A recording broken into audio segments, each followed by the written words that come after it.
one of the intriguing things, one of the challenges that I sort of work with when I teach the course is to have a go at getting people to rethink assumptions that we've got from out there. For example, most people know something about the Holocaust, and most of the students who've taken this course have read Anne Frank's diary, and they've seen Schindler's List, and that knowledge is a great help, and I work with it.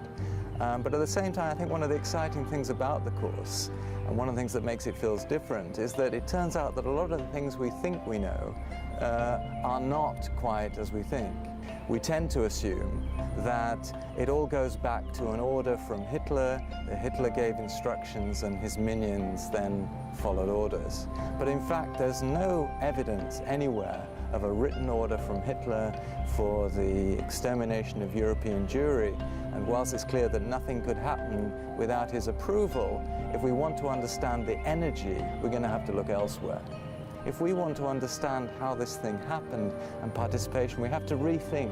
the way that we imagine that it operated, the motives and origins of this campaign. We tend to assume that the first group that died in the millions under German hands was the Jews, and it was true that Jews were singled out in the end with an intensity that was